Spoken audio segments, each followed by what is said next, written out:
नमस्कार जोहार, मैं हूं दशरथ प्रधान और आप देख रहे हैं छोटा नागपुर लाइव। नॉमिनेशन का दौर सिलसिला जो है शुरू हो चुका है। जमशेदपुर से जेबी केसेस पूरे दमखम से 7 सीटों से जो है अपना प्रत्याशी घोषणा कर चुकी है। जमशेदपुर को लेकर कोताहल अब भी बना हुआ है, कन्फ्यूजन कि क्या जेबी केसेस जो है यहाँ से उम्मीदवार उतारेगी, क्या यहाँ चुनाव लड़ेगी या नहीं लड़ेगी। और इसी के साथ एक सूची जो है जयराम महतो ने जारी किया है अपने पैड से। उन्होंने जो है तमाम 7-8 जो है जेबी केसेस के सक्रिय सदस्य जो हैं उनका नाम यहाँ से जो है देने की बात कही है जमशेदपुर लोकसभा सीट से। तो इसी के साथ नारायण महतो जी का नाम भी है उस सूची में है। तो ऐसे में नारायण महतो जी जो है उनका जोरों शोर से चर्चा है।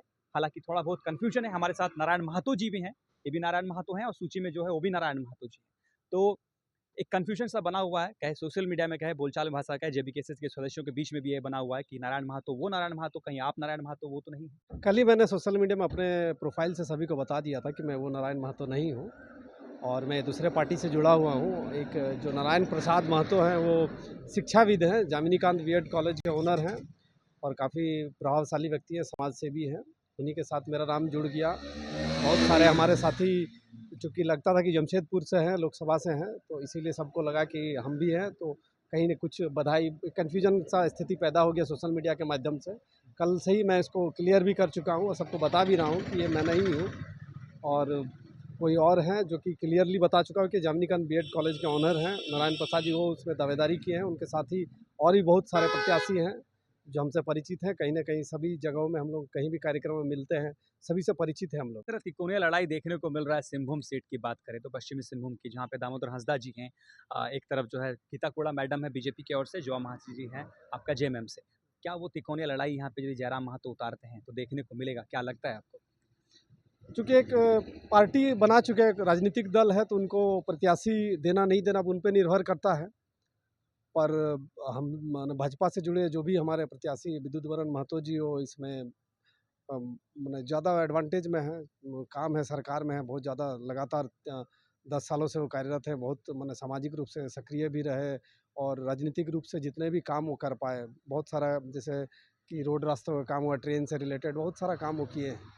और त्रिकोणीय लड़ाई राजनीतिक दल है, तो उनको जो भी उतारते हैं, प्रत्याशी देते हैं, तो ये तो लोकतांत्रिक प्रक्रिया है। इसमें अगर कोई भी आते हैं तो उनका स्वागत रहेगा, क्योंकि हम लोग चाहते भी हैं कि जितना हमारा यूथ, आदिवासी मूलवासी समुदाय राजनीति में अपनी सक्रियता दिखाएंगे, राजनीति में अपनी भागीदारी दिखाएंगे, तो कहीं ना कहीं लाभ होगा हमारे झारखंड प्रदेश को और हमारे भारत के प्रांत को भी। तो जितने भी राजनीतिक दल आना चाहिए, त्रिकोणीय हो या फिर, ये तो नहीं जाऊंगा मैं, वो तो जो अपना कर्मठ है, जो समाज में जुड़े हुए हैं, लोगों के बीच उनकी पकड़ है, तो वैसे अगर प्रत्याशी यहाँ मिलता है तो हो सकता है कुछ वो परिणाम दे पाए।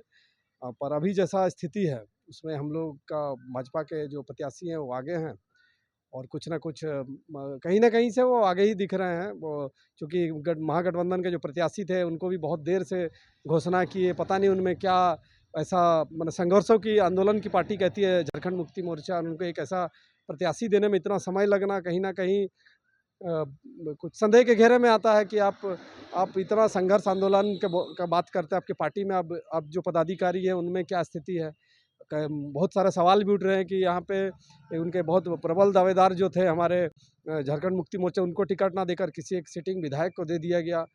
ये तो जानने वाली बात है, उनका संगठन का बात है, वो लोग अपने कैसे उस पे निर्णय लेते हैं उनका बात है। पर सोचना चाहिए कि ये लोकतांत्रिक प्रक्रिया में जो भी एक जो वोट होता है, मतदान होता है, इसमें सभी लोगों का भागीदारी, जो भी पक्ष हो विपक्ष हो, सबका समान समान योगदान होता है उसमें। और एक प्रक्रिया में सबको भाग लेना चाहिए। अगर राजनीतिक दल है, आप मुद्दों के साथ जनता के बीच में जाना चाहिए, आपको ज़मीनी स्तर में काम करना चाहिए। लोग आपको पसंद करेंगे, आपको वोट देंगे। यही तो लोकतंत्र का जो है कि माने आत्मा है। इसी को हम लोग को पूरा करना चाहिए, आना चाहिए। जो भी हो, युवा लोग बहुत आकर्षित होते हैं, युवा लोग उनके साथ हैं, तो वैसे जगहों में उनको भी आना चाहिए, देखना चाहिए। अगर उनमें ऐसा लगता है कि उनमें एबिलिटी है, उनमें उनके प्रत्याशियों में उतना दम है, तो ज़रूर वो प्रत्याशी दें। जमशेदपुर सीट की इतिहास देखें तो थोड़ा चलते हुए बात करेंगे। जमशेदपुर सीट की इतिहास देखें तो कुर्मी हमेशा से यहाँ कुर्मी फैक्टर रहा है।